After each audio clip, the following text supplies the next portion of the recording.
Guys, welcome back to the channel. Well, the Xterra died today, so basically what happened was the clutch master cylinder went out. So I'm going to show you guys how to change out a clutch master cylinder in the middle of a random parking lot, really quick and easy. All right, see you when we come back.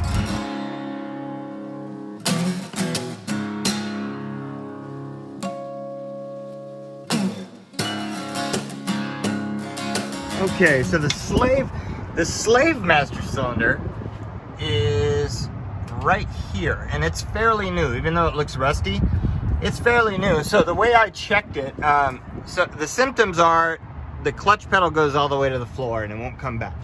So what I did is I held this with my thumb while my wife actually operated the pedal, and there was no resistance whatsoever. So basically it's bypassing internally, and I'm going to show you where the clutch master cylinder is located. So in your engine bay, the clutch master cylinder is going to be right here. So there's two bolts that go to it, and there's also a hard line for the hydraulic fluid, the brake fluid. The hard line goes all the way across, and it goes into your slave cylinder. So basically what we're going to have to do is take this off the car and replace it, and also take the linkage loose from the clutch pedal itself. And it shouldn't take too long. The hardest part is actually going to be bleeding the system to get it working right. And I'll show you how to do all that as well. Okay, we got the new master cylinder from the auto parts store, and we're about to take the old one out and put this new one in. But before I put the new one in, I have to adjust the linkage here to match the other one. Okay, folks, right here, right there is a pin. We're going to need to pull the pin. And as you can see, the rod is actually at the very end of its, I know this is a hard video to show, but the rod is at the very end of the threads. So all we gotta do is pull this pin, pull it out, be careful, don't lose the pin, and we're gonna take two bolts off of the engine bay side and pull this straight out of the truck. Okay, so the bolts that hold the master cylinder on are 12 millimeter. It's best to use a deep well socket because there's some threads sticking out, so you're going to need to use that anyway. Also, what you need is a line wrench. It's called a line wrench, and I'm not really sure what size this one is. It might be that size, it might be one size up. Okay, so it is one size up. This one's an 8. It's probably either a 9 or a 10 millimeter line wrench. And a line wrench is cool because it allows you to get over the line and disconnect this, because you do not, these are on there really tight, and you do not want to strip those out, and that's why this is a really good tool. So it is a 10 millimeter line wrench. Okay, so I got both nuts off. Here are the nuts. One of them required a 1/4 inch driver with a short socket. I barely got it on there. And the other one required a 3/8 drive with a swivel. So just know that you're going to need more tools than just a few. I also swapped over the dust boot from the old one to the new one because the new one did not have a dust boot. Okay, so next what we're going to do is just feed this. Once you're done swapping everything over, it came with a plug, so I put the plug in it when I took the old one out, and then I swapped the plug over.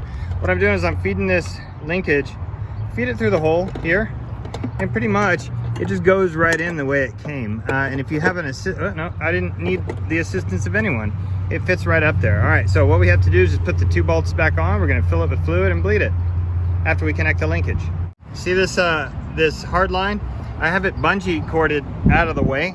There's not much slack, there's not much tightness on it. It's just enough to keep it out of the way so I can maneuver in there. Once I'm done in here, I can connect it back in. The second thing I need to tell you about is, you see the wet spot there? Brake fluid eats paint. So you need to have some brake fluid cleaner around, and the minute you're done, you need to spray everything down because this cannot stay on your paint. It will eat right through it and cause rust. Okay, once everything's secure, I haven't filled it yet, but I do want to get this tube in there. Now it's real important for you not to cross thread that, because then you're gonna have all kinds of issues later on. So just work it, go feed it up and down, make sure it's happy, push it in there the right way. Right now it looks good, but I'm gonna make sure that it's good before I start wrenching on it. Make sure it goes in about halfway before you put a wrench on that thing. Okay, once you get everything installed and filled, by the way, I used my old cap because the new cap was having a hard time coming on and off. Once you have everything set here, you need to go back inside and connect the linkage underneath here. So connect the linkage exactly the way you had it come off. Okay, so what I've done now is I've opened up the slave cylinder bleed port and I'm allowing it to drain into a towel, okay?